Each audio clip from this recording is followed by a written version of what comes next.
So good afternoon and welcome to Science Experiments at Home. I just wanted to let you know that this session is being recorded for later use.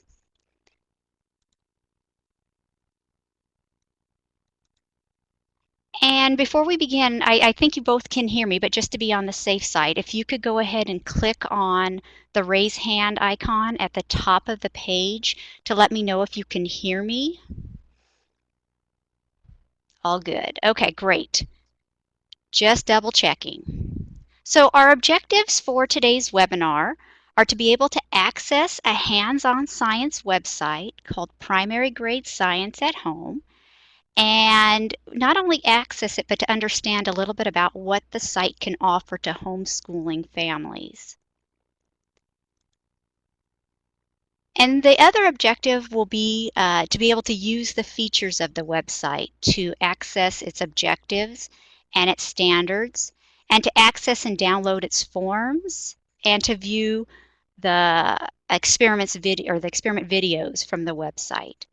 Now, before we begin a little bit farther, I'm going to pull up this poll and ask you to go ahead and tell us what your experience has been with homeschooling, and include any ages of any students that you may have worked with.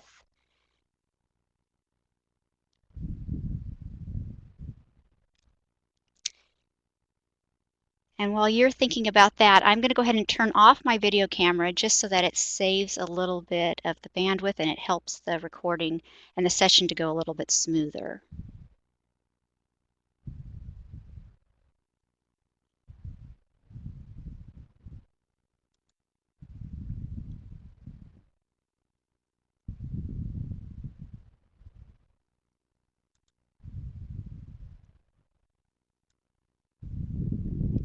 Okay, let's take a look at some of these answers here.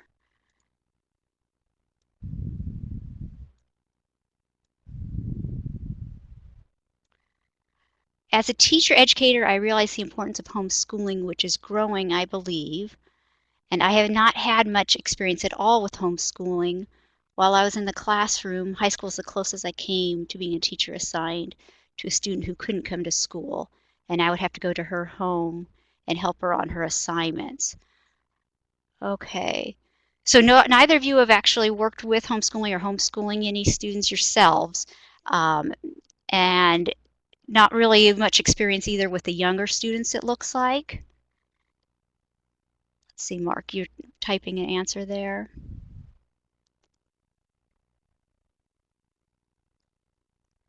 No, just some work with charter schools. Okay, great. Then we'll try to talk a little bit about some of the unique characteristics of homeschooling students while we go through our presentation here. So let me close up our poll. My name is Lisa Banky, and I am a supervising teacher, and I work with homeschool students and their parents.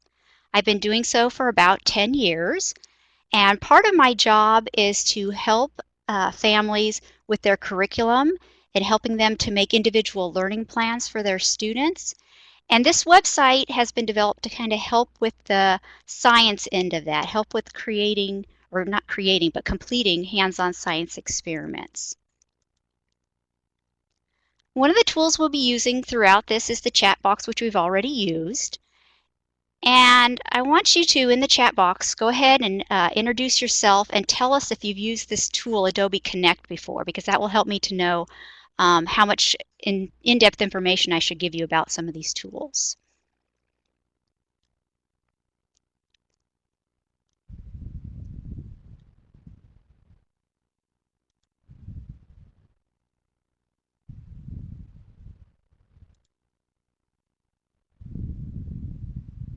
Let's see, I can see that you're typing.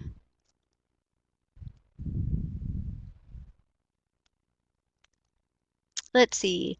I am Deb Stetson. I work with math teachers. I have used Adobe Connect and do know the hand signals. Okay, great. And Mark, hi everyone, Deb. I have only experimented with Adobe Connect. Okay, so I'll go through a couple of things with the tools and some of the features that I'll have you use during the presentation. That way I can get a little feedback from you as we go along. We already looked at the raise hand feature at the top of the page. Next to that is an arrow. And when you click on that arrow, several features open up. There's a raise hand. Again, you could either click on the actual picture of the raise hand, or you could actually drop down with the arrow there and click on it. There's a green agree arrow, a red kind of X, that's a disagree if there's something you don't agree with. Step away if you need to step away, you can click on that. There's also a speak louder or a speak softer. If you need to catch my attention, just go ahead and click on one of those. Also a speed up or slow down, as well as a laughter and an applause icon that you can click on. Again, those can be found underneath the arrow next to the raise hand. There's some other tools that will come up a little bit later. They're not up right now, but later you'll have a draw box that will show up. When that draw box shows up, I'll let you know when it's time to click on it. And when you click on it, you will see some different tools show up. The tools that we're going to use will be the pencil and the T for text. And again, I'll tell you when those come up how we'll use those, but we don't need those now. Other than that, the next best way to get in contact with me is to go ahead and just use the chat box when you have questions. Any questions about these tools before we go on? You can go ahead and either give me a green checkbox that everything's good, or go ahead and type something in the chat box. No questions from Deb, okay.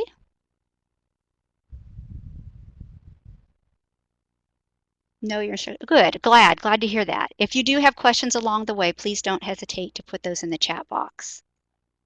So let's begin with the poll. I'm assuming, since neither of you have a lot of experience with homeschooling students, that I can guess on the answer to this, but I'll go ahead and put it up anyways. Approximately how many hands-on science experiments have you or the homeschooling parents you might know completed this semester? And again, if you don't have any experience, that's fine, but you can go ahead and put what you might think.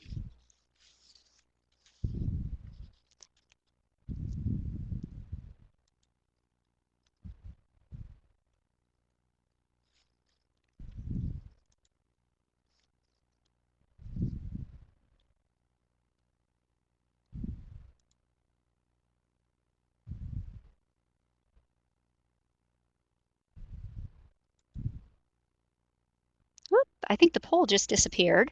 Give me just a moment, I'll bring that back up.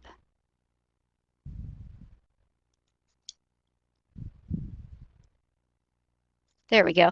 Okay, so we have a 0 and we have a 5 or more. Wow, 5 or more. So I'm guessing that would be Deb, that you had the 5 or more. Is that correct? Can you give me a, yep, okay. So 5 or more, and then 0 from Mark. What I find when I talk with homeschooling parents is oftentimes I find either the 0 or the 5 or more. The 0 tends to be from parents who are a little overwhelmed, and let's see, no, I didn't do 5 or more. That is Mark. Oh, Mark. Oh, I'm sorry. I got that wrong. So, Mark, you know of parents that have done 5 or more experiments during this semester. Is that correct? Oh, from the project. I gotcha. Okay, gotcha. And the ones that did those experiments did them actually from using this website that I'm about to show you. Got it. Okay, what I normally find though is parents tend to be a little overwhelmed. They're not sure where to begin with their science experiments. They think they're too complicated. They might be too expensive, and so they tend to just skip right over those. Or I get the parents on the other end of the spectrum who do science experiments, but they do them kind of for the wow factor, because sometimes science experiments are pretty fun and pretty exciting, but they don't really hit a lot of content or connect it to anything. So the goal of this website is to help homeschooling families to see both sides of it, that experiments can be easy to do as well as they can be connected to the content. And Deb says there's definitely why I am doing them for the wow. Yeah, they are fun. They're a lot of fun. So we're going to see if we can make it both ways. So let me hide that poll. So again, the objectives for this webinar are to access the Hands-On Science website and to use the features of the website. So let's begin by looking a little bit at the site. I will be sending out this link in a follow-up email, so you don't have to worry about copying it down if you want the link. And this is a picture of what the website will look like when we get to it. And we'll go into some detail of what the features are. We see over here when we get to the website that there is a drop-down arrow. It'll say Home, and next to the Home it will say, or have the tiny little arrow. If you click on the tiny arrow, it gives us some different options. It gives us some general resources, and it gives us 3 different types of science: earth science, life science, and physical science. And if we click on one of those arrows next to one of those sciences, we can see all the different experiments that are available on this website. We're going to look specifically at the weathering experiments. We can look at the features of that page. But just know that each of the pages look the same way. They're all set up similarly. When you get to the website, you will see that there's an introduction. It'll give just a little bit of background information about what the experiment is on, what the topic is. And below that will be a materials section where we'll talk about specifically what we need. So for the weathering experiment, there'll be 10 sugar cubes, 2 small containers with lids, a flat surface, and then it's optional to have some rocks to compare with, because that's the connection that they'll be making between what happens to the sugar cubes and what happens to rocks. Now let's take a poll. Our website contains lesson objectives, which we're going to talk about in a minute. But I'm wondering, between the two of you, how often do you use a lesson's objectives while teaching? Do you use them always, sometimes, or never? Or I don't even know what a lesson objective is. Oh, I see both of you finished, and you both have always. Always. And Deb says that is definitely why I was doing, oh, that was the last one. If you mean that is that I attend to the objective, if you mean that I attend to the objective. Yeah, basically, do you know what the objective is for a lesson, and you read it and you think about that while you're teaching, and that's the goal of your lesson. Do you have that in mind while you're doing your lesson? Let's see, I can see typing. Let's see, Mark, I guess you just need to click on the answer and that is it. Yes, you just have to click on the always and it shows up. Hopefully you got that. See, always, yes indeed. I might not write it on the board for the kids, but I would use it in my mind. Yeah, as long as you're aware of it and you know what it is, what your focus is on that. So let's hide that. And I can see Mark is typing about that. Let's see.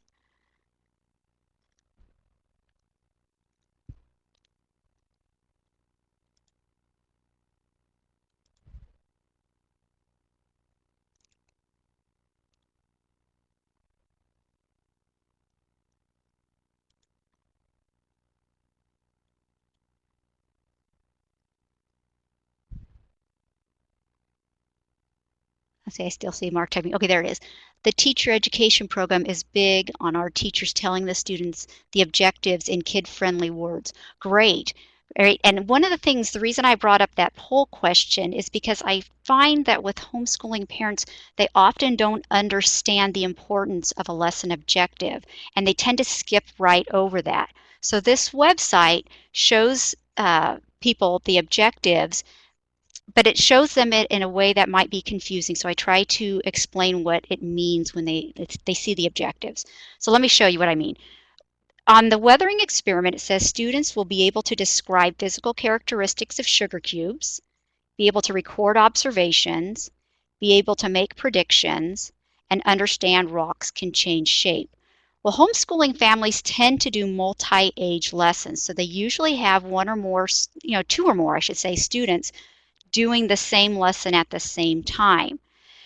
And I try to point out the fact that objectives can be different for different students. So overall, this experiment, these are the 4 objectives, but maybe not every student will be able to do each one of these or understand each one of these at the end. And then we go into a little bit more detail about what that is. So I want you to think about these objectives, and I want you to think about a kindergarten or a first grade student. Which one of these objectives do you think a kindergarten or a first grade student would be able to do? Just kind of think about that and then type that into the chat box. Yeah, like a one-room schoolhouse, right, Deb? You would be able to do the same experiment for different age students at the same time. That's the goal. Okay, so Mark says the first one. You think that a younger student would be able to describe the physical characteristics of sugar cubes. Okay. And Deb?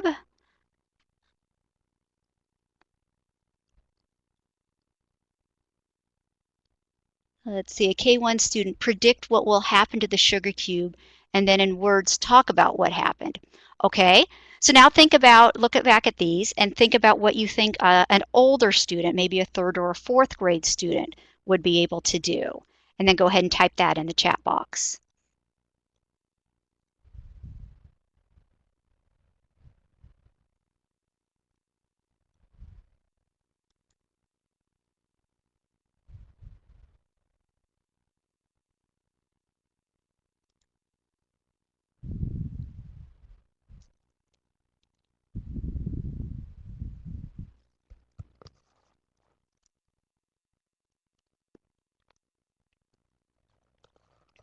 Okay, so Mark says to be able to record.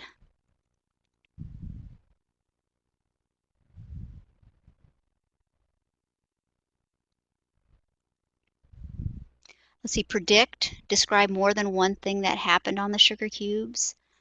Could record some pictures and some words. Okay. Oh, it's more typing. Oh, and the first one. Okay, so you could think both of those, record and to describe the physical characteristics. Okay. So let's see. The next part that I would show parents is this next feature here, the actual standards. If we click on the actual standards, oh, let's see, Deb says, with some sandstone, I think they might see how sugar and rocks could change. Okay.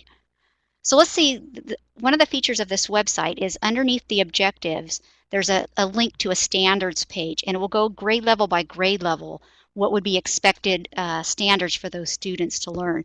So if we look over here, we can see that a kindergarten student should be able to observe common objects using their 5 senses, describe properties of common objects, and communicate their observations orally or through drawings. So we had over here, Mark said the first one, you thought that they'd be able to, let's see, let's go back to what those were again. Be able to describe the sugar cubes. And sure enough, when we look at here, it says we should be able to describe common objects. And then Deb, you also said that. We should be able to talk about it. And then when we talked about the older students, we had talking about that you could record them with pictures. We could also predict. And if we look down actually at the standards, 4th graders should also know that natural processes can cause rocks to break down into smaller pieces. That might be something that a younger student, even after doing the experiment, might not be able to make that connection. And that's okay. They can do different things, or they can understand different things from the same experiment, and that's the goal, to have parents understand that that's okay. Did that make sense with the objectives and the standards? Can you give me either type it or, yeah, there you go. Sure did. Yes. Okay, good. So the next thing on the website is to be able to click and download some data assessment forms. And what those look like, let me click and show you. It takes parents to a Google Doc where they can access and download forms. And on the forms, when they get to these forms, they'll be able to fill them out as they go along. So I'm going to show you, let me see. When they get to this one, it says to observe the 10 sugar cubes, those were part of the materials, and observe record your observations before beginning. So they may just draw that they see. Or instead, they might want to actually write what they see. They might say they are white, they feel rough. It's up to them. They could just do it in words, or they could do it in pictures, or they can do it in both. Another part of the weathering form says to predict what you think will happen when 9 of those sugar cubes, it's 9 instead of 10 because they're going to set one aside for comparison. So what will happen when 9 of those sugar cubes are shaken and shaken? And so they go into a container and they shake and shake and shake. So right now you should have the draw tool enabled on yours. So Mark, if you could click where it says draw and then click on the pencil, you should be able to draw in that box where it says cubes will look like this. Can you give that a try and see if that works for you? Draw what you think cubes would look like after they've been shaken and shaken.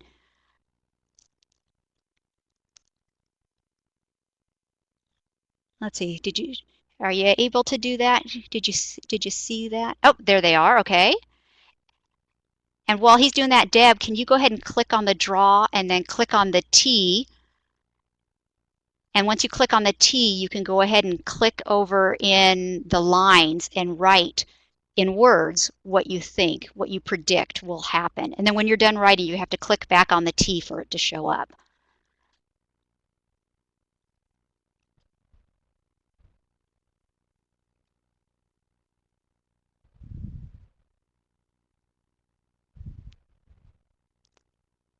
Nice. It looks like the cubes are not going to be cubes anymore. It looks like that's your prediction.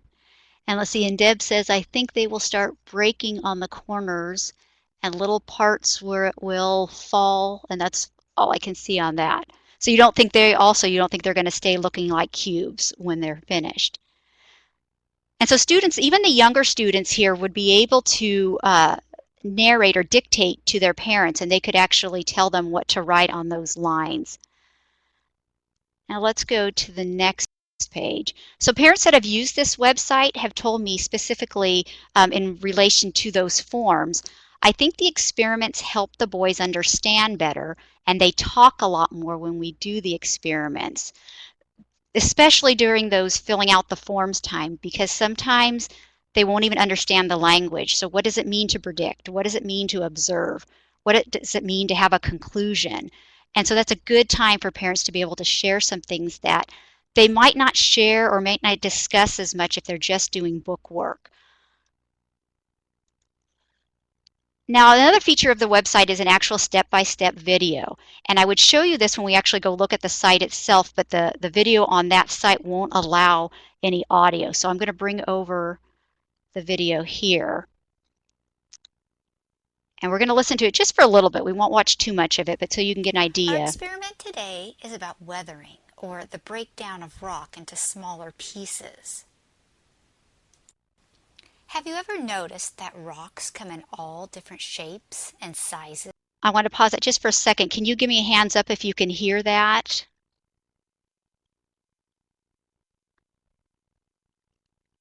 Yep. Okay, good. All right. Different colors, different textures. Some are smooth, some are rough. Our experiment today is about weathering, or a natural way that rocks change shape.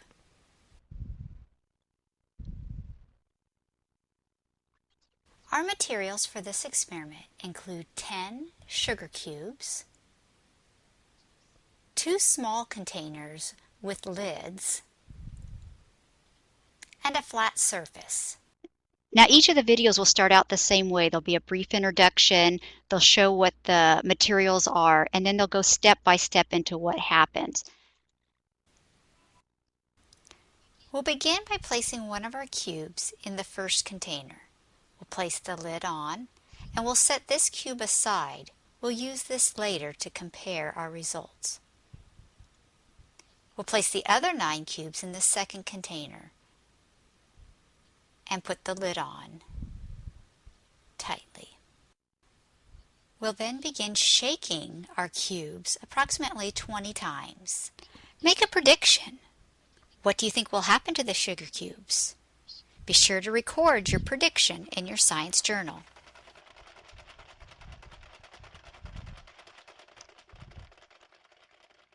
Take a break and then begin shaking another 20 times. If you have a partner that you're doing this experiment with, take turns.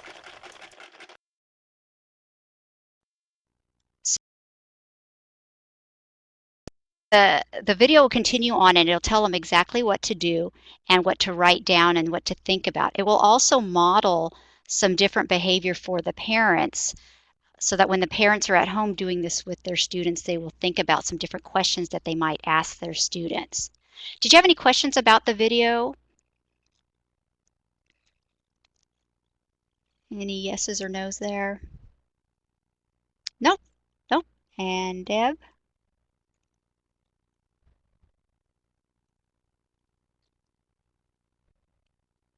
See, I liked it and I think I will check it out. Okay, good. I hope so. Hope so. Parents that have used this site have told me it made doing experiments easy and not so overwhelming, and I liked seeing how to do it too. And it put me at ease because it was, this is how you do things, step by step by step. The last thing on this site is additional resources.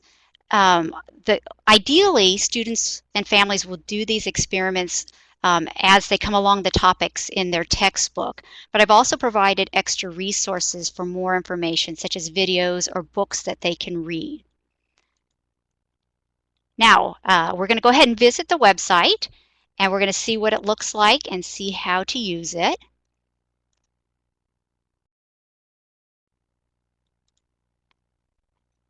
And can you go ahead and give me a raised hand there if you can see the website on your end? Yep. And did. Okay, great. Now, on your site, you'll see that there's a home page, that navigation tool on the left-hand side that's like a road map. If we click on that, it shows again the earth science, the life science, and the physical science. And when you click on each one of those, it opens up and you can see the different experiments that are available. Now, I believe you should see on your side an area where it says to ask for permission. I can't remember the exact wording on your end. Go ahead and Deb, if you can click on that and ask for permission, I'm going to have you go ahead and click on a few different things on the website to see how it works.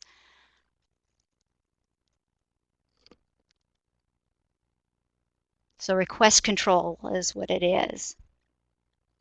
So can you see that, Deb? Can you see the request control? And you don't see that. Okay, so let me try again. Let me change your status.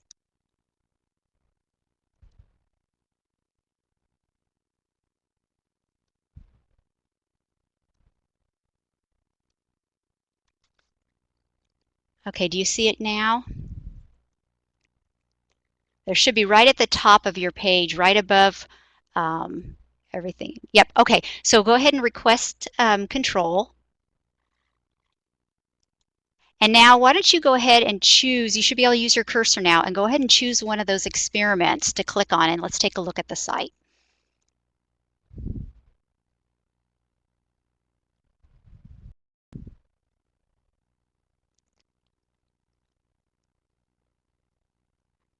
It says my request is pending. Oh, I accepted you on my end. Let's see.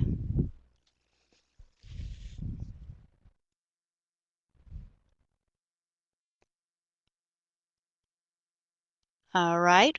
Let's see. Well, let's try Mark. Mark, can you go ahead and try yours? Do you have a place where it says request on yours? If you can click on that.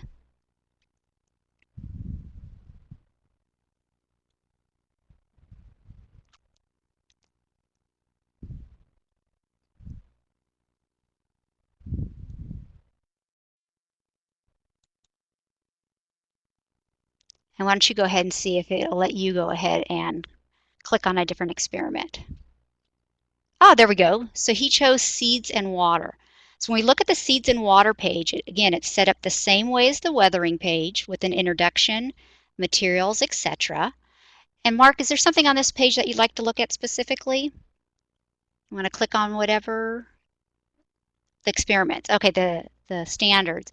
So again, it's set up the same way as the weathering ones with K through 4 standards. And it shows you step by step, or not only the standards there, but also the next generation standards that are related, and the net standards for computers. To get back to the web page that we were just at, you can either click the tab at the top where it says Seeds and Water, or you can again click in that kind of map or navigation area to go back to Seeds and Water. I'm going to go ahead and click that.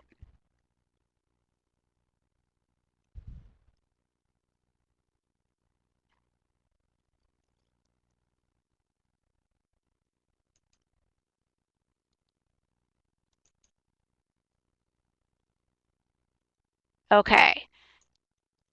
Is there something else? Would you like to look at where the data collection form's on? You want to click on that and see how that works?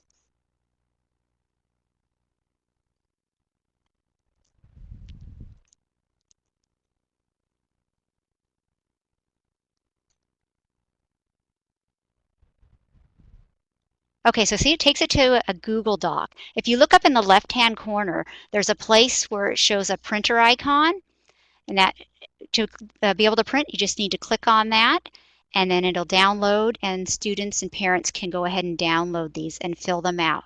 And they're set up just like the weathering one was, with different pages with questions and predictions, places for observations. And we're going to go back over to the experiment right there. And Deb, are you able to click on yours any at all? Has yours? Yes, I did see your cursor, Mark. I could see yours moving around. But Deb, did you ever get access to it? No. Okay, I'm not quite sure why. I apologize for that. Is there something you wanted to see on the website that we could click on for you?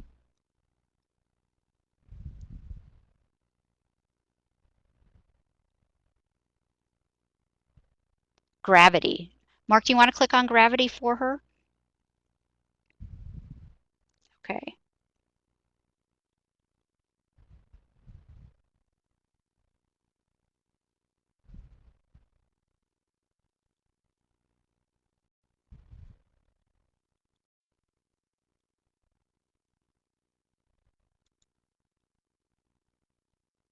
Okay, so we're at the gravity page. Did you want to see, oh, let's see, thank you. Mark is typing.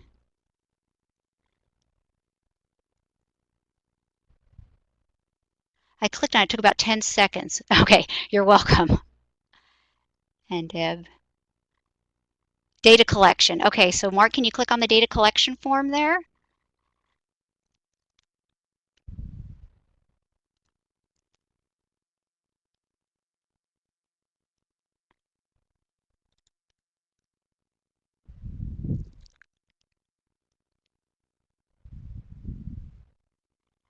And there's the data collection form.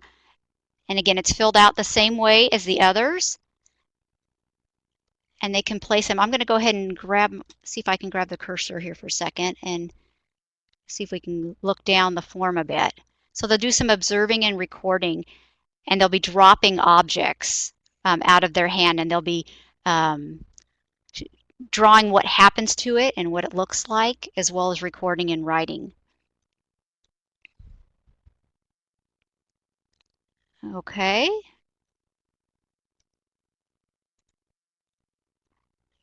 Do either of you have something else you want to see on the site? Oh, excellent. Good, good, good, Deb. Anything else you want to take a look at? Any other experiments or any other features, or are you good? Thank you.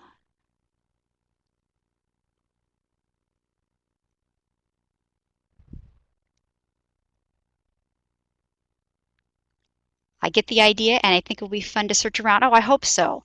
That's the idea. Okay, I'm going to end the share here and bring you back.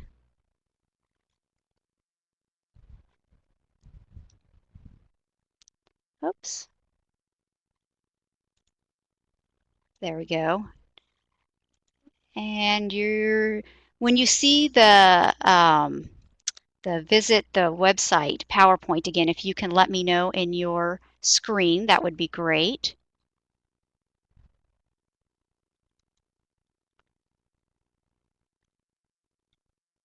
You see the stop sharing. Should I click that? No, it should be coming up. Okay, you see it now. Good. And Deb, it just told me I had control, and then I released control. Oh, sorry. Took a little bit of a while there. I apologize for that. No biggie. Thanks. So let's review. Our goals for this webinar were to be able to access the hands-on website and to be able to use the features of the website. We wanted to be able to access the objectives and standards and wanted to be able to access and download the forms and view the experiments. So I'm going to bring over a poll here, and I want you to tell me if you feel you understood how to use the website as a tool for conducting hands-on experiments at home. Yes, maybe, no.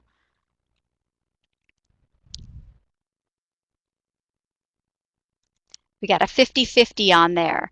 So our maybe on there, if you could type in the chat box, what are some things that are still a little confusing, things that I could give you a little more information on?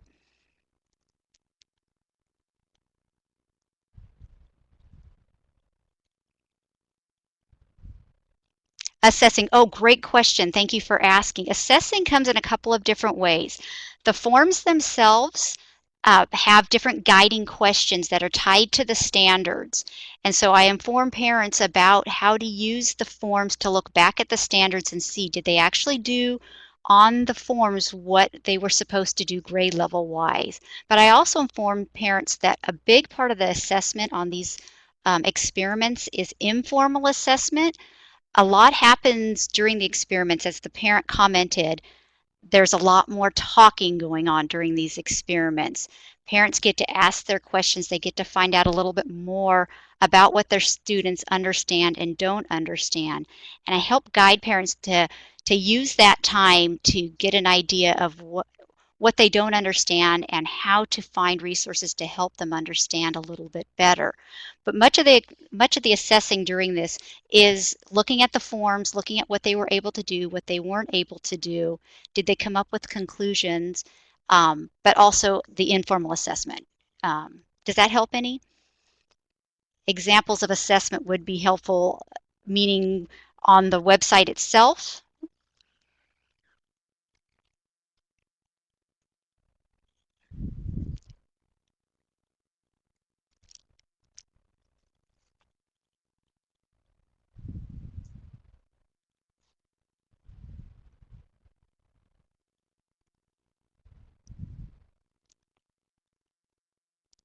Anywhere, perhaps website or another webinar. Okay, yeah, I could do that. I could put together some ideas.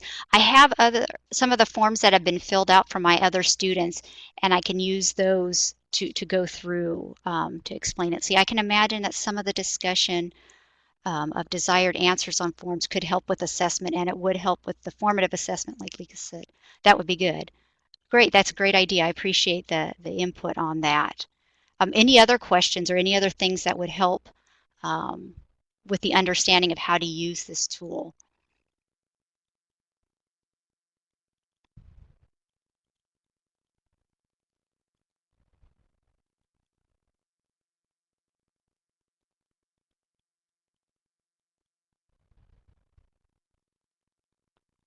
Looks good, quite clearly presented. Thank you.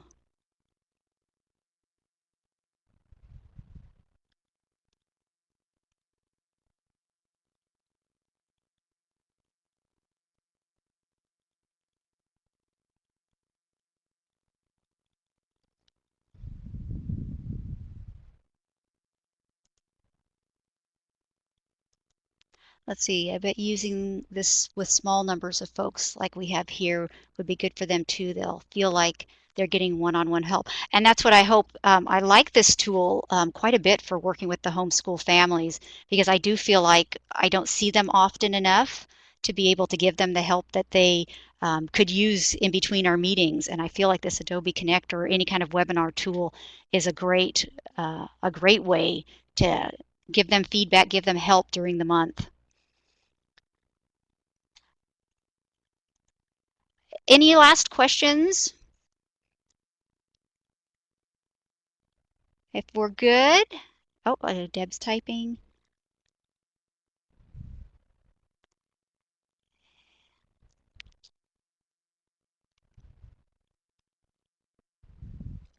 See, how many times did you practice? About 8? I'm not sure. That's a good question. I think we are good. No more questions at the moment. Great. Let's just wrap this up. I have my contact information here. I will send out an email with the actual link to the website that you'll be able to just click on and go directly there if you're interested. And my email address is right here, which will also be in the email that I send out. Thank you very much for attending. I appreciate it, and I appreciate the feedback. Thanks. You're welcome. Thank you.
All right, goodbye. I just realized I forgot to turn off